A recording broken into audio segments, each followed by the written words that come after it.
Bonsoir à tous, bienvenue sur le plateau Equinox Soir, votre décryptage quotidien de l'actualité de lundi à vendredi, 19h-21h, 18h-20h GMT. Pour certains, cela ressemble à la provocation de trop, après les menaces de tout genre dont ils sont l'objet depuis le 4 septembre 2023, date de lancement de l'opération Clémorte, ou encore on a tout supporté d'eux. Dans un arrêté régional signé le 30 octobre, abondamment relayé sur les réseaux sociaux, le gouverneur de la région du Nord a procédé à la suspension de solde d'une dizaine d'enseignants en service dans son territoire de compétences. Pour, dit-il, manquement grave à l'éthique et à la déontologie professionnelle. Ces autres enseignants payent le prix de leur engagement au mouvement d'humeur en cours dans les établissements publics de l'enseignement secondaire. Jean Abaté Eddy prend ainsi le relais de son collègue de la Damawa qui, on s'en souvient, avait fait muter 27 enseignants loin de la ville de Ngaoundéré. Ce redéploiement de certains enseignants relevant des enseignements secondaires pour nécessité de service intervenait au moment où les grévistes continuaient de réclamer les matricules pour ceux des enseignants en attente de leur solde et d'un statut particulier, entre autres. Il y a quelques jours encore, le ministre des Enseignements secondaires rendait publique une liste de 1571 enseignants déclarés, je la cite, déclarés en position d'abandon de poste de travail et signalés hors du pays. Fin de citation. Plus l'ombre d'un doute du fait de la malgouvernance et des mauvaises conditions de travail auxquelles s'ajoute aujourd'hui la répression, les intimidations. Plusieurs enseignants ont déjà pris le chemin des pays du Nord à la recherche de l'Eldorado pour un mieux-être. La saignée est-elle prête de s'arraigner? C'est ce que nous allons voir dans cette édition, madame, messieurs. Suspension de solde pour les enseignants grévistes de potentiels candidats à l'immigration. C'est une interrogation, madame, monsieur, et c'est le fait du jour.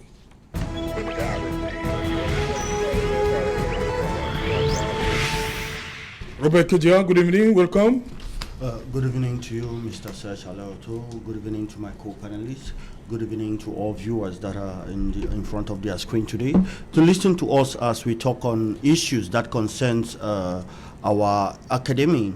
I would like to take this opportunity to greet Senator Carlson Bofun, the senator of Ngokotunja division where I come from, where he gave scholarship to children in the division and also excellence award. You know, in the Ngokotunja division is one of the highest heat area in the northwest region where the famous No PT was and other those that have picked up arms. So seeing him promoting education at this level and at that level of Ngokotunja is something that I appreciate very much. Thank you very much. Ok, Raoul Lemepi, bonsoir.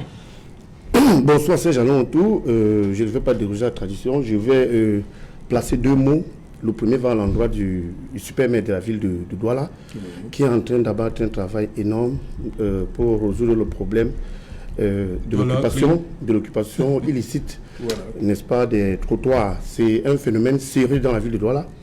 Il a fait un travail propre aujourd'hui, bien dans la nuit d'hier à Brazzaville. Et je voudrais simplement... Ça se poursuit, c'est depuis plusieurs jours déjà. Oui, je voudrais simplement rappeler au super-maire de la ville de Douala qu'avant d'arriver à Brazzaville, il y a le camp Yabassi. Et quand j'ai dit cela, vous allez me permettre aussi de placer un mot, dire bonjour à l'un de vos admirateurs. Il s'appelle Achille Kwega.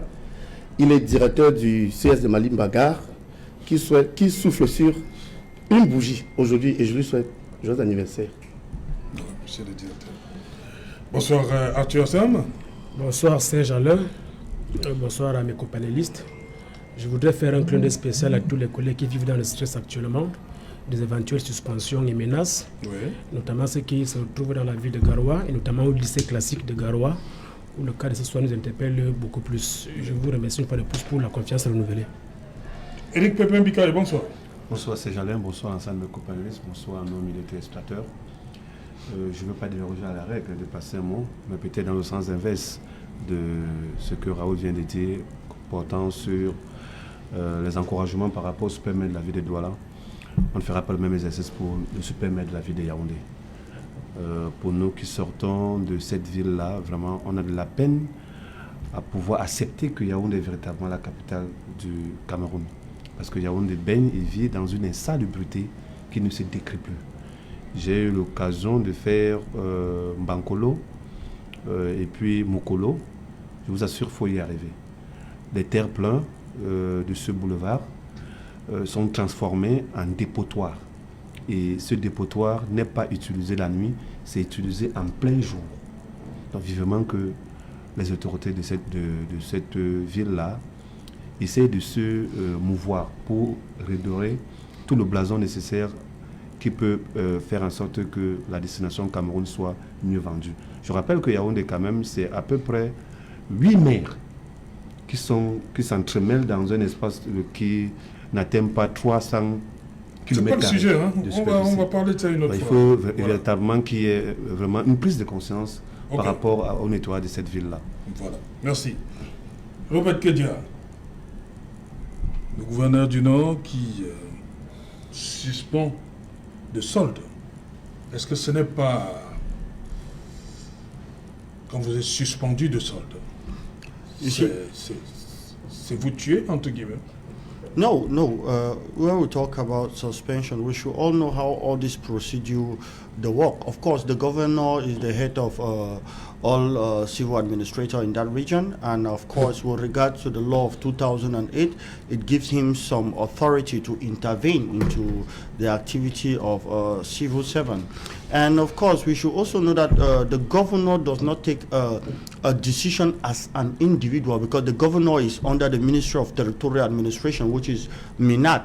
And of course, when he's there, he works now with collaboration with the civil servants there. He did not go into the college to take decision. No, it means that a principal in that college contacted him as the boss of civil servant, and with the collaboration, they gave their report, of course, to the Ministry of Secondary Education, and we saw how the result that is out. So we should not think that the governor took the decision as an individual or as a person singly. No, they have their collaboration and a chain that move together to ensure that there is effectiveness in administration with regards to that region. We know we're in democracy, and teachers have their fundamental right to maybe demonstrate, to say that they are not satisfied with certain perspective with their working situation, but we are calling still on them to be more Republican, to understand our situation and working together. And I believe that the teacher that have faced the wrath of the governor should also be humble, and we believe that many things will be put in place to ensure that he is faced with some kind of jurisprudence or whatsoever, so that he can come back to his function. Ok, je vais vous poser la question lorsque je reviens. Nous dire qu'est-ce que vous entendez par être plus républicain. Voilà. J'y arrive. Arthur, dites-moi, lorsqu'on suspend solder quelqu'un, c'est grave, très grave. Oui, c'est très grave. Qu'est-ce qu'on peut avoir commis de si grave pour mériter ça?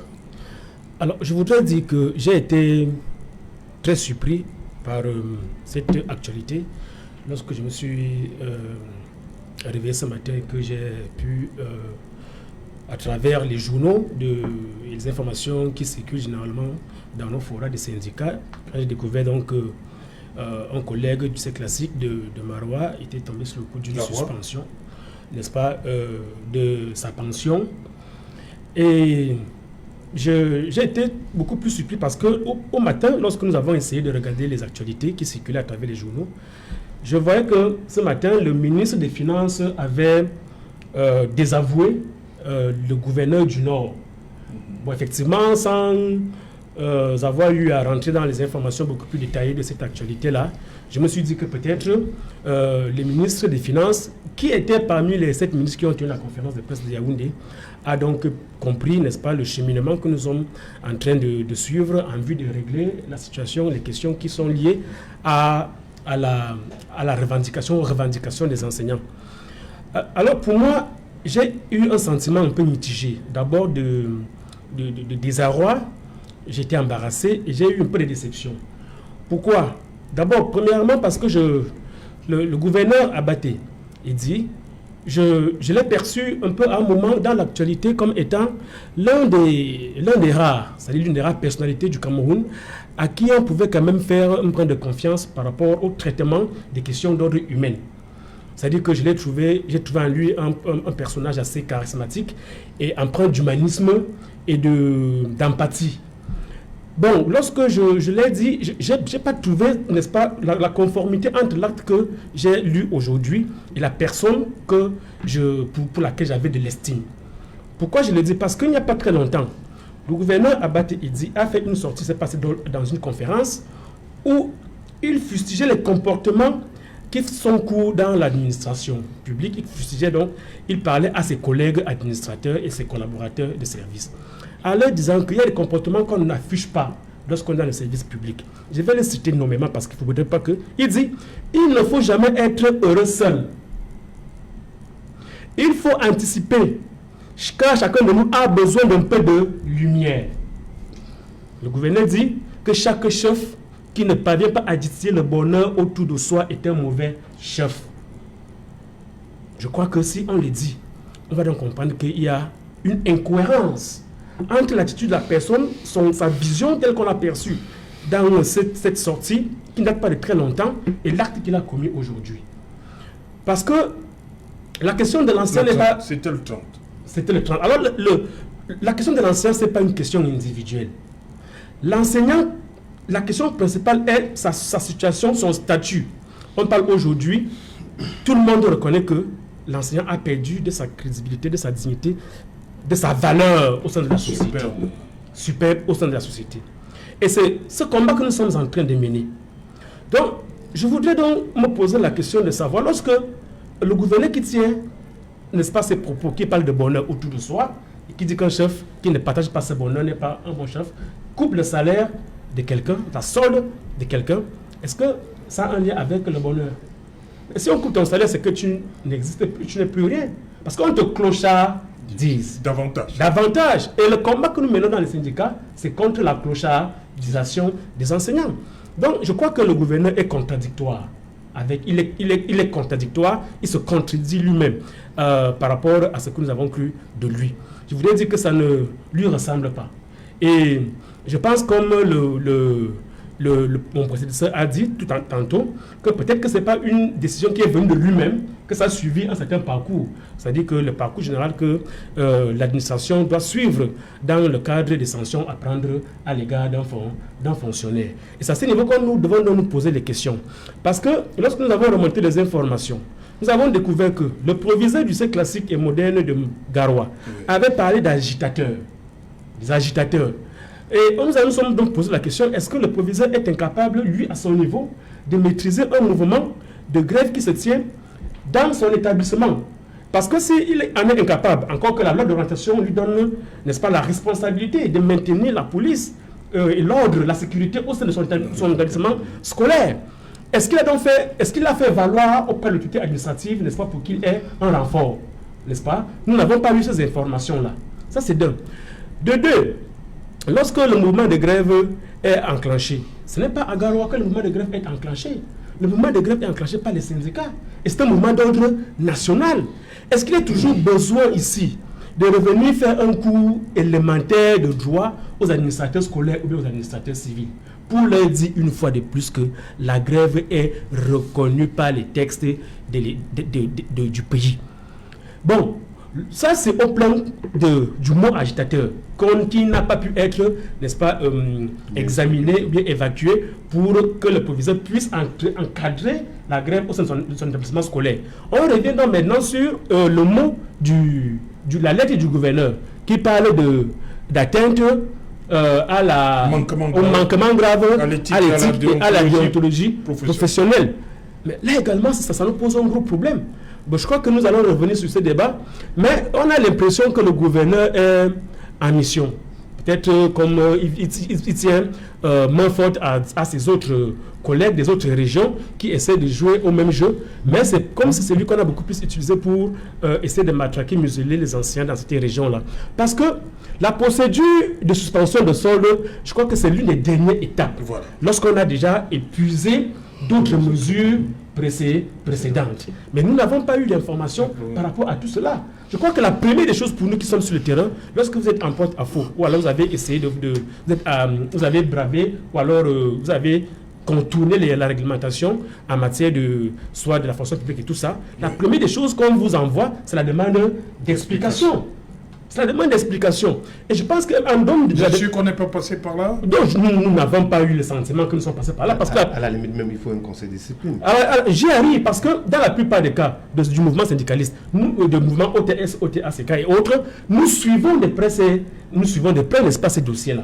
Le cas de Garonne ne nous est pas parvenu. Nous avons été il n'y a pas longtemps le cas de Bolova, où il y a également deux proviseurs fébriles, n'est-ce pas, et tout à fait frileux, qui cèdent généralement aux pressions des préfets et des gouverneurs au lycée classe, au lycée blanc de Bolova et au lycée de Bolova rural. Oui. Donc nous suivons ces cas-là. Donc nous n'avons pas eu l'information que le collègue en question ait été servi par une demande d'explication. Mais je voudrais également relever que au niveau de l'administration, dans les procédures administratives, mais c'est le gouverneur qui est le patron de la région et c'est lui qui est le président du conseil de discipline au niveau régional.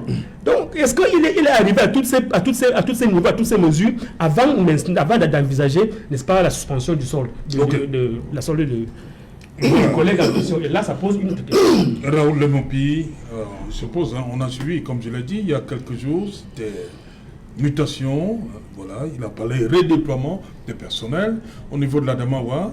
Et le Nord, aujourd'hui, se fait, on entend tout simplement parler de suspension de solde, directement, pour un enseignant.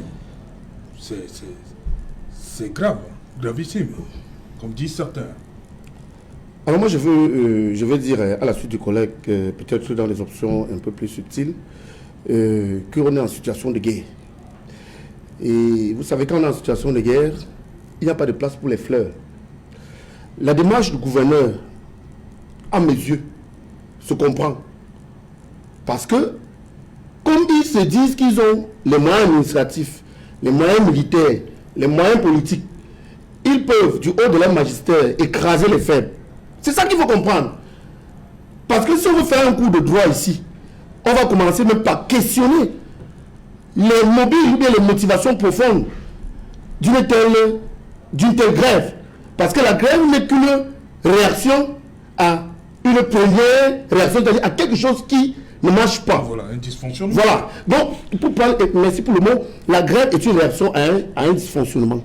C'est un peu comme si vous avez employé des gens pour travailler dans un champ. Les gens finissent de travailler. Vous demandez, n'est-ce pas, d'être payé.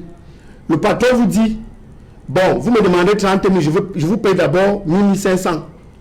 Et le reste, attendez. Vous estimez que ce que le patron paye n'est pas raisonnable par rapport à ce que vous attendiez. Vous mettez en grève. Il décide parce qu'il a les moyens de vous écraser.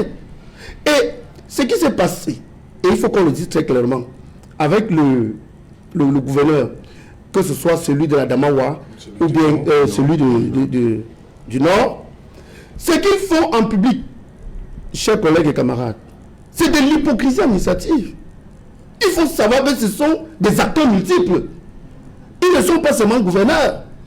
Ils sont les bras administratifs, n'est-ce pas, des lobbies obscurs que vous ne pouvez pas comprendre. Et les actes qu'ils posent au quotidien, s'il faut les comprendre en faisant recours à la seule rationalité que Dieu nous a donnée, on ne va pas comprendre grand-chose. D'ailleurs, rappelez-vous très bien que le 10 février 2013, son patron, qu'il représente dans la région de la Damawa, dans la région du Nord, avait lui-même dit qu'il serait paradoxal qu'on ne donne pas aux enseignants la considération qui leur revient. Mais c'est simple. 10 ans après, où est cette considération? Le gouverneur vient raconter sa part d'histoire et vous voyez dans les faits poser d'autres actes. Moi, je dis toujours que devant les administratifs, devant les hommes politiques, ce qui sort de leur bouche n'a de sens que si cela coïncide avec les actes qu'ils posent au quotidien. Parce que le projet actuellement est clair. Anesthésier les mouvements de revendication au Cameroun. Ce n'est pas seulement l'affaire des enseignants. Le projet est clair. Et on peut soupçonner que ce projet coïncide avec d'autres projets. Et moi, je veux le dire, sans fioriture, que nous devons être très vigilants très vigilant parce que lorsqu'on décide de couper les vivres à un travailleur, c'est un peu comme ce que l'armée israélienne est en train de faire aujourd'hui en Palestine. C'est-à-dire que on encercle la Palestine, Gaza, pardon, on les isole pour mieux les exécuter. Donc c'est la démarche qui est connue dans les systèmes dictatoriaux. Ne venons pas inventer le fil à couper le beurre. Parce que si on veut réfléchir sur les questions de droit, on va dire non, c'est la dernière étape. Mais après vous allez voir, ça va être les exécutions sommaires. Vous allez dire que l'autre étape là c'est quoi? Moi je reste convaincu que lorsque le problème est compris de cette manière, quand on nous coupe les vivres, nous devons comprendre, nous devons, n'est-ce pas, penser la stratégie pour nous faire des vivres nouvelles. Parce que c'est ça qui est important maintenant. Sinon, après les 10, vous allez entendre qu'il y a 80. Après 80, il y aura 100. Après 100, il y aura 200. Mais les enseignants seront toujours là pour dire c'est injuste, c'est injuste, oui, c'est injuste. Maintenant, qu'est-ce qu'on fait? Pourquoi pas un fonds de résistance solidaire pour donner les vivres à ceux qui ont été servis de vivre? Peut-être tout peut commencer par là. Et moi, je dis et j'insiste que les gouverneurs des régions, les chefs d'établissement qui s'emploient, n'est-ce pas, à ce jeu macabre, en vérité ne comprennent pas ce qu'ils sont en train de faire. Qu'ils le sachent très bien. Nous avons un seul pays. Et s'ils croient qu'ils vont détruire le Cameroun pour fuir, peut-être le moment venu, on va être obligé, n'est-ce pas, de creuser les pistes d'atterrissage pour que personne ne sorte. Et que chacun reste sur place. On voit ce que ça va donner. Puisqu'on peut poser la question simple. Qu'est-ce qui peut, connaissant le contexte, connaissant les dysfonctionnements criards qui ont amené les enfants à se mettre en colère, qu'un gouverneur décide d'en rajouter? Et c'est ça toute la question. Vous savez ce que ça veut dire. Ne peut percevoir le salaire. Si peut-être le collègue a un enfant malade, s'il a l'occasion. Maintenant, la merci de ses femmes ou bien de ses épouses à d'autres mains. Bon, ouais, ça suit beaucoup de choses. Et s'il est même là-bas dans la région de l'extrême nord, et que sa région d'origine, c'est peut-être le littoral, et s'il va retourner ici, peut-être même certains n'ont même pas la zone de transport. Donc c'est comme on est dans ce que j'ai appelé, n'est-ce pas, une politique d'encerclement. Parce qu'une fois qu'on les aura encerclés, on aura encerclé les collègues là-bas, maintenant, on peut passer à une autre étape. Et c'est ce qu'il faut craindre. Ok. Éric Pépin Bicaye, une étape ultime. C'est-à-dire qu'on est allé un peu trop loin pour le cas de Gawa. Je pense qu'il y a on n'a même pas passé par le redéploiement, comme dans la Damawa. Ça a été décrié également, mais Gawa vient de montrer que, voilà, on coupe les vivres, comme dit le mot pays, une fois. C'est pour décourager, pour tuer le mouvement complètement. Je pense qu'il y a des incohérences dans cet acte posé par le gouverneur.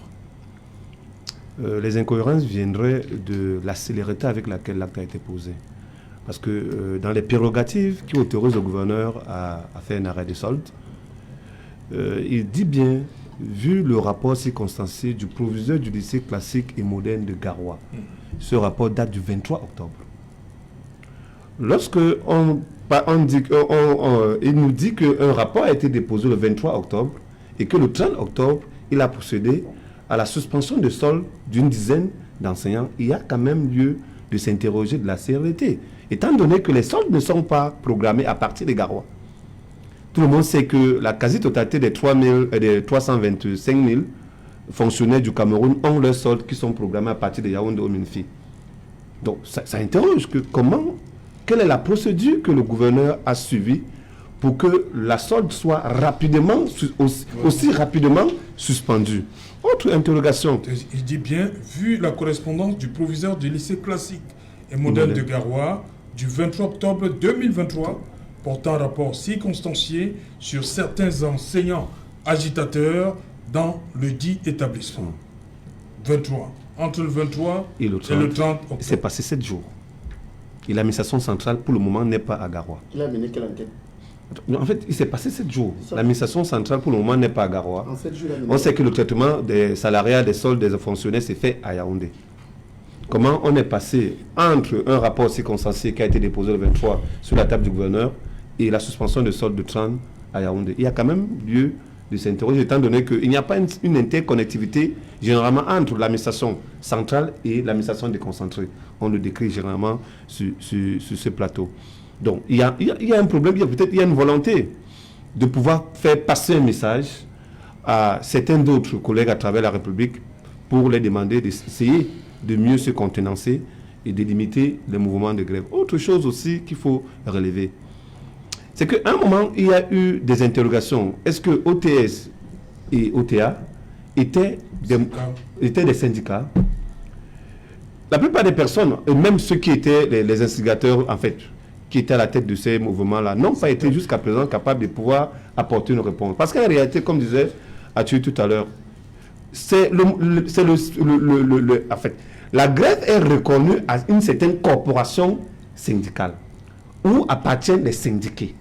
Ça veut dire que lorsqu'on engage un mouvement de grève qui est encadré, qui est généralement porté par les syndicats, il y a automatiquement suspension de ça en réalité, parce qu'en réalité, vous ne pouvez pas... lorsque vous travaillez, vous devez avoir un salaire. Si vous grévez, forcément le syndicat doit vous prendre en charge en attendant que les revendications dont vous portez, et ils sont en train de porter, puissent aboutir. Et dans les pays qui se respectent, généralement, c'est le syndicat qui s'occupe de l'entretien de tous ceux qui sont en train de gréver, en attendant que leurs revendications puissent être portées, voilà, et ils reviennent à leurs droits. Ça également, il y a un peu une sorte d'entourloupe dans cette revendication. Autre chose qui peut montrer un peu la faiblesse des enseignants et de ce mouvement. Vous avez bien indiqué dans votre propos liminaire tout à l'heure que ce mouvement a pris de l'ampleur le 4 septembre, c'est-à-dire pratiquement à la veille de la rentrée scolaire de cette année académique. Et le 5 octobre de cette année, on a vu à travers le pays comment les enseignants ont battu le macadam pour célébrer leur journée devant les autorités qui ont suspendu leur solde aujourd'hui. Il y a un double message qui peut revenir. C'est-à-dire que c'est un mouvement de blague. Parce qu'en réalité, vous avez l'occasion idoine de rompre avec les festivités et les youyou à travers le boycott pur et simple du défilé du 5 octobre. Vous ne le faites pas. Vous sortez en masse pour célébrer cette journée devant les autorités, noyant toutes les dynamiques enclenchées, que ce soit au niveau de la société civile ou même de vous, les journalistes, à essayer de mettre sur la table des débats cette problématique. Ça prête à confusion. Les enseignants revendiquent quoi? Il faut une pause pour fêter et revenir plus tard revendiquer. Il y a un problème. Le mot l'a dit. On est en guerre. Il n'y a pas la place pour les fleurs. Mais malheureusement aussi, Raoul était l'un de ceux qui avaient animé cette fête du 5 octobre dans la région du littoral en présence de monsieur le gouverneur, en faisant un pamphlet qui a été longuement relayé à travers les réseaux sociaux, même à travers les médias classiques. Ça prouve qu'il y a un peu de la blague dans ce que les enseignants sont en train de revendiquer au Cameroun. Oui, mouvement Crémode, on peut le faire en salle, mais il y a une journée internationale de l'enseignant où les enseignants peuvent décider de boycotter pour marquer de manière significative leur mécontentement et obliger les gouvernants à pouvoir résoudre leurs problèmes. Les enseignants prennent des fleurs et vont défiler pour revenir revendiquer plus tard. Donc, ça c'était un peu le coup de gueule que je pouvais mettre à l'endroit de cette revendication. Il n'y a pas que les enseignants du public. Je ne suis pas en train de dire qu'il n'y a que les enseignants du public, mais je pense que pour la plupart, les enseignants du public ont participé à cette fête. C'est l'école publique qui a des problèmes depuis le 4 octobre. On le reconnaît. Oui. Dans le privé, on ne connaît pas. Pour la plupart, ce sont les enseignants du public qui ont battu le macadam. Généralement, moi, je suis enseignant du privé. Je n'ai jamais défilé à participer à une quelconque cérémonie qui célèbre les journées de... Jamais. Donc, venez dire maintenant que c'est pas vrai, c'est pas vrai. Moi, ça me surprend un peu. Mais quel qu'en soit les cas, on a vu les images. Raoul lui-même, il était à la place de la BCK pour la fête, donc il ne peut pas dire le contraire. Oui, de la journée d'enseignant. Donc, on avait dit qu'on fait une pause, on prend les fleurs et puis on revient plus tard revendiquer. Il fait une commémoration. Oui. Et tu as bien fait, n'est-ce pas, de faire allusion, n'est-ce pas, à mon allocution, qui a été relayée jusque dans les médias internationaux. Même ceux qui avaient demandé de ne pas prendre part ont relayé, n'est-ce pas, l'allocution. C'est pour dire quoi?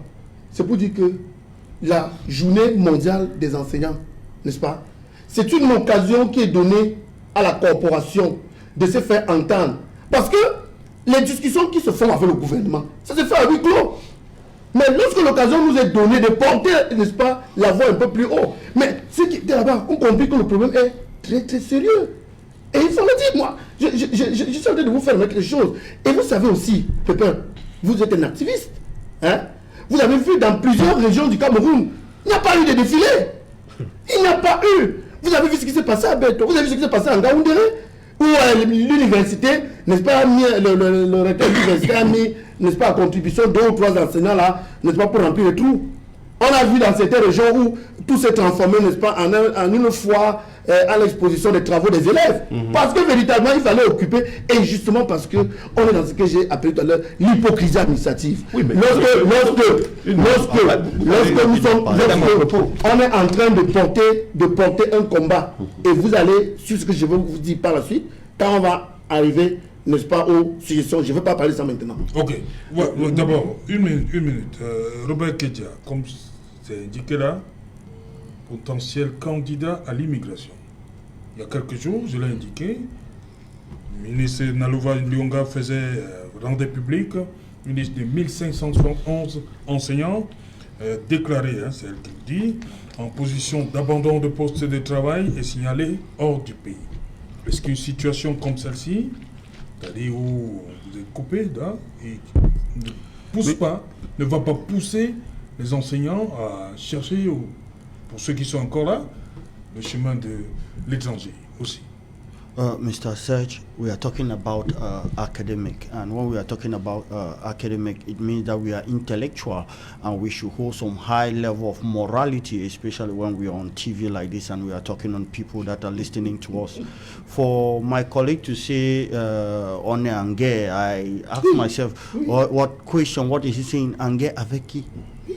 Avec nos employeurs, c'est vrai. C'est toi qui le dis, pas les enseignants. Non, ne viens pas pour parler au nom des enseignants qu'on est en guerre. Non, ça vous regarde. Ça vous regarde, ne dis pas qu'on voit, toi et qui. Mais voilà, les textes ont été violés, on est en guerre. Vous voulez qu'on explique? Mais un intellectuel, tu utilises le mot on est en guerre. Tu sais ce que ce mot on est en guerre. Do you know the significance of that word? No, we are intellectual. That's just what is shocking when we intellectuals we use words that we don't know the significance and the gravity. Say we are dissatisfied, we are unhappy, we are expressing our grievances, but don't say we are at war. You don't know the significance of that word, and it hurts that you are a teacher, you are an intellectual, and you use words that are so hard that you should not use when you are talking to contre qui? On est en guerre contre l'employeur. To keep that aside, I just want us to understand that the governor reacted with the information that came from the principal. Yeah. And we should know that before the principal reacted, he did not go directly to the governor. There's a deal. There's an SDO. There is a divisional delegate. And there's a regional delegate. So before the governor takes a decision, we should know that at the level of his region, they have discussed over certain things, and they have what they say in French, they have their information that will make them to take such decision. They will not get them. No. Why should a governor want the salary of teachers to be cut? What's the benefit he will have about it personally?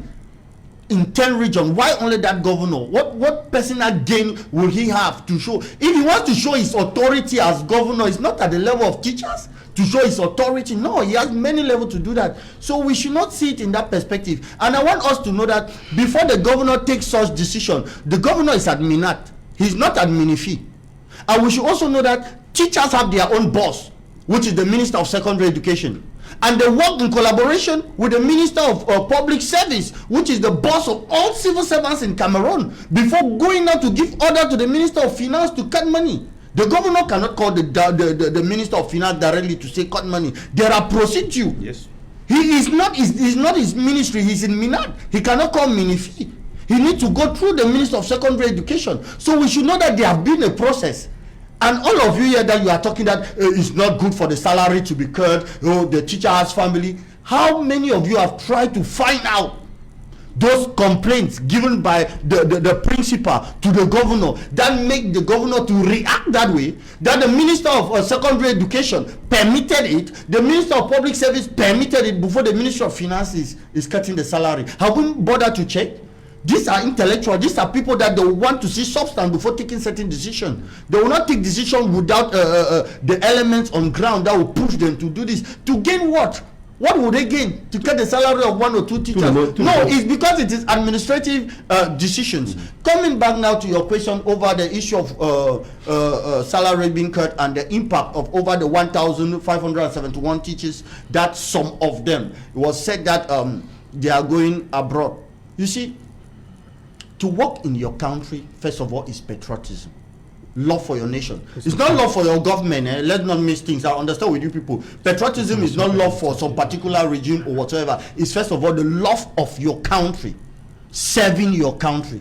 So even if the government decides today that they'll give a salary of 1 million, those that still have that feeling to go to Canada will go.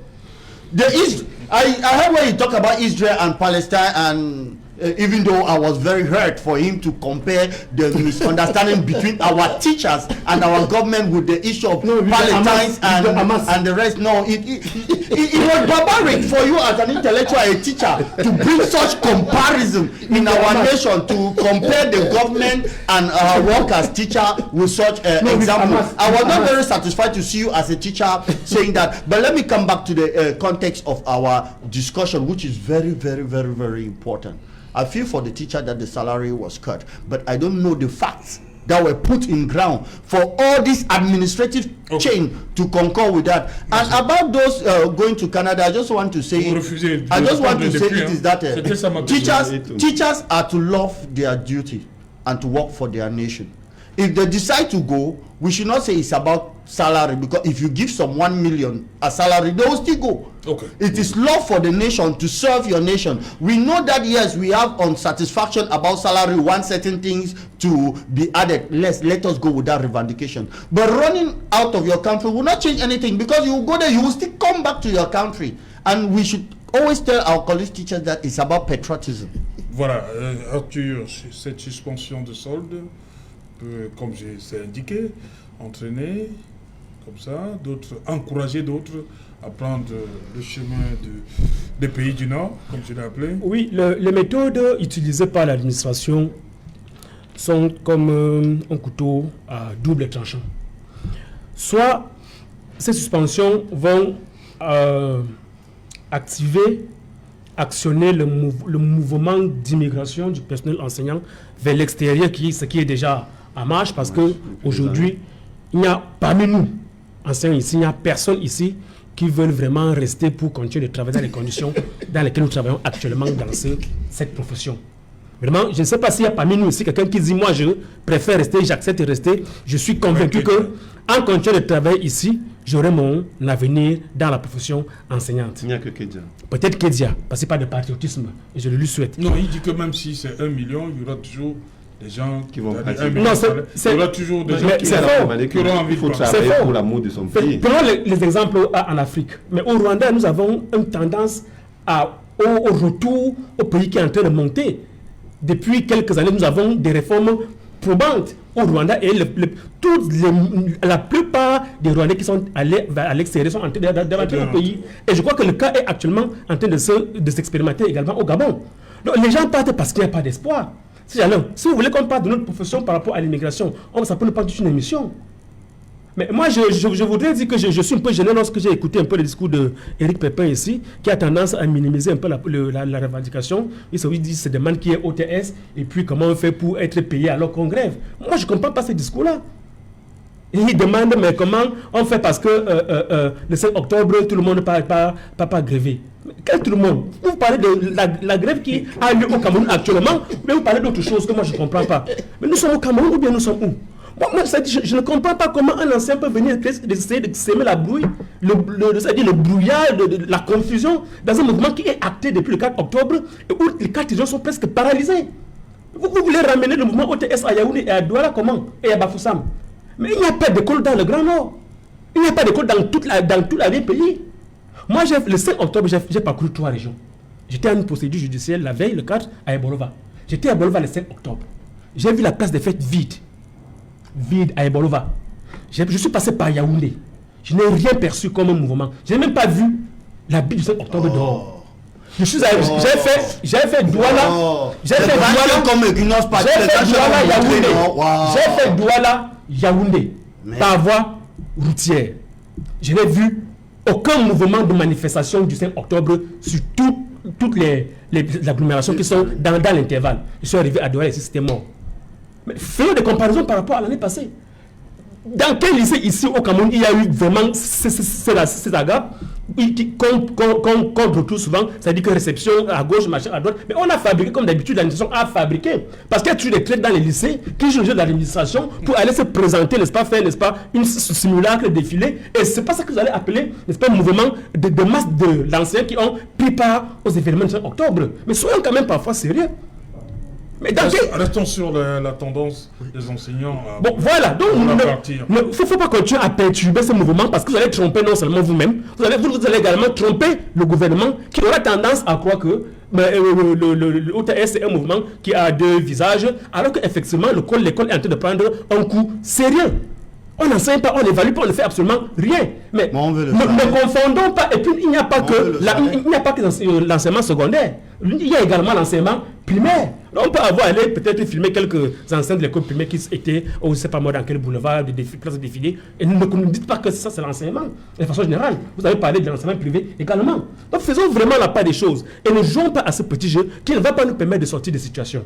Bon, maintenant, si on revient maintenant à la situation de l'enseignant, mais je le répète ici aujourd'hui, il n'y a personne qui puisse... Moi, je suis à 10 ans de service pratiquement, mais je me retrouve exactement au même endroit que là où j'ai commencé la profession. Je n'ai pas bougé d'un seul pas.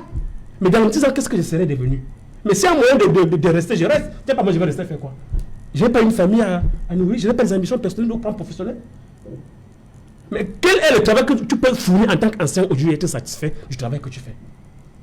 Que ce soit, mais prenons que ce soit quand en période scolaire maintenant, tu enseignes, tu évalues, tu corriges les copies, tu remets les bulletins, tu remets les copies, tu fais la remédiation, tu fais le conseil de classe, tu fais 3 trimestres de travail intense, nuit et jour, parce que l'enseignant travaille beaucoup plus à la maison. Et à la fin du trimestre, on te brandit 1500 francs, 1300, et on dit que tu dois continuer de rester là pour travailler. Comme prime de rendement, 1500 francs, 1200, 1300. Et vous trouvez ça sérieux?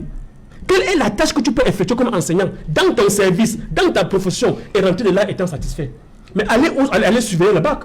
Vous me dites, si vous, ces jalons-là, tout partez au travail, vous partez au bac un jour, peut-être même le dernier jour du bac, vous partez surveiller, vous n'avez que 500 francs pour rentrer. Vous dites que non, dans tout le cas, quand c'est le dernier jour de pointage, je vais finir mon travail comme fonctionnaire et à une période charnière, n'est-ce pas, de l'école qui est l'examen officiel, et je serai payé à la fin de mes vacations, mais vous allez rentrer chez vous à pied. Personne ne va vous payer. Mais laissez-moi vous dire que lorsque vous avez établi une semaine entière de surveillance au baccalauréat, vous n'avez pas rassemblé 10 000 francs pour les surveillances en question. Après une semaine, en fonction de catégorie A2. Mais vous allez rester là pour faire quoi? Vous allez rester là pour faire quoi? Ah, mais allez corriger le bac. Vous corrigez le bac, vous faites toutes les évaluations et tout. On vous tire dessus, on vous fait même, vous met la pression, mais vous rentrez là, vous n'êtes pas payé. Le jour que vous finissez vos corrections, mais vous rentrez chez vous à pied. Le même jour-là, même de l'eau, vous n'avez pas pour boire. Vous allez rester là pour faire quoi? Pour faire quoi? Pour faire quoi? Mais moi j'ai corrigé le bac 2022 comme correcteur déplacé. Je ne suis pas payé jusqu'à là où je parle là. On ne parle même pas des avancements, ça dit que les institutions de l'État. On parle de ce qui se passe réellement dans nos établissements scolaires en séance de... Les candidats ont payé. Ils ont payé ça, je ne suis pas encore payé. 2022. Mais il faut qu'on arrête de faire la comédie parfois. Si on veut que le pays se redresse et qu'on pense à l'ancien tel que le président de la République l'a souvent édicté. Il a évoqué ici le discours du 10 février 2013. Le président dit que je me retourne encore envers les enseignants pour leur dire que j'ai de l'estime et de la considération pour leur profession. Et il faut qu'ils retrouvent le feu sacré. Et qu'il faut qu'ils retrouvent le feu sacré. Où est ce feu sacré là jusqu'à aujourd'hui? Mais de quoi parlons-nous ici? Mais on fait la comédie parfois. Mais vous voulez jouer à quel jeu? Nous avons trouvé une profession qui est, n'est-ce pas, tout à fait à terre, où les aînés n'ont pas pu se maintenir depuis 1994 et remonter un peu la tendance. Et vous voulez travailler à ce qu'on nous rabaisse encore davantage. C'est alors en 1993, on a coupé les salaires des fonctionnaires, parfois jusqu'à 70%. C'est-à-dire dans le cadre des réductions à la PIB et puis la dévaluation. Mais nous, les enseignants, le personnel fonctionnaire a perdu jusqu'à 70% de ses revenus. Dans l'intervalle 2000 jusqu'à aujourd'hui, je crois qu'on a pu rattraper qu'après 2008 et puis récemment, ça va un fait total de 20% qu'on a rattrapé sur les 50%. Le gouvernement doit au personnel fonctionnaire enseignant 50% de salaire. En dehors de ce que nous percevons là aujourd'hui, 50%, ça n'a jamais été restitué. Donc pour l'instant, on n'est même pas encore sur le sujet, n'est-ce pas, de la revalorisation salariale du personnel enseignant. Nous sommes sur la revendication de la dette de l'État envers le personnel enseignant. Et c'est ce que l'État est incapable de faire. Du moins le gouvernement qui refuse, n'est-ce pas, de respecter les instructions du 9 mars 2022 du chef de l'État. Oui, Gary. Oui, Serge Alain, je pense que sous un plateau comme celui-ci, il faut avoir un peu une pluralité d'opinions. Et justement, je m'en veux un peu de me faire remonter les bretelles par Arthur sur une opinion qui est mienne et qui découle d'un constat. C'est pas moi qui le dis. Même au niveau des autorités gouvernementales, il y a une question qui est toujours revenue. Est-ce que le mouvement OTS est un syndicat? Quelles sont les structures qui sont habilitées à porter les revendications dans un pays sérieux comme le Cameroun? Ce sont des problématiques. Et nous sommes tous enseignants. Et j'ai la malchance d'être enseignant des sciences humaines et sociales. Donc, je ne sais pas pourquoi tu peux faire tout un diatribe sur des questions qui sont fondamentales. Dans un premier temps, ceux qui ont porté, c'était parti d'un mouvement des indignés, des enseignants indignés. Ceux qui ont porté ces mouvements sont aujourd'hui au Canada, au calme, abandonnant leurs camarades.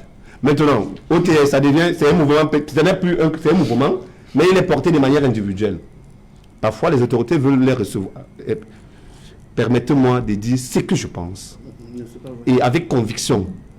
Parfois, les autorités veulent recevoir les leaders de ces mouvements-là et ça débouche sur ce que ça peut déboucher. Le MOPI est syndicaliste qui appartient à un syndicat. De moins en moins, on attend très peu le son de cloche des syndicats par rapport à la revendication dont as-tu fait état sur la table. Très peu. Il dit de moins en moins très peu. Et de plus en plus, on parle plutôt de OTS, OTA, ainsi de suite. C'est ce qui est abondamment relayé dans les réseaux sociaux. Ça montre un peu la mauvaise structuration de la revendication. Ça, c'est clair. Et lorsque je le dis par rapport à ce qui s'est passé le 5 octobre. Et il ne va pas me dire le contraire. Il a eu la chance de faire 3 régions. Mais moi, je parle des faits. Les enseignants ont battu le macadam par rapport à la célébration de la journée du 5 octobre. Le MOPI était à la place des faits de la BCK. Pour porter la voix de l'intérêt. Le MOPI était à la place de faire la BCK. Tu as réuni combien de personnes? Combien d'enseignants étaient présents ce jour-là? Dis la vérité à Arthur. Il dit qu'il a réuni personne. Non. Il y avait combien d'enseignants qui étaient présents à la place de BCK? Arthur est en train de dire est effectivement ce que nous disons. C'est ça que nous disons. Qu'est-ce que nous sommes en train de dire? Il faut bien. Non, il ne faut pas me couper la parole. Non, on va revenir après le journal. Dans un instant, dans le 20h le plus attendu de la planète, c'est le 20h de Julien Berthe Bissaï. Après, on se retrouve pour qu'il en soit la deuxième partie, toujours avec nos enseignants en plateau.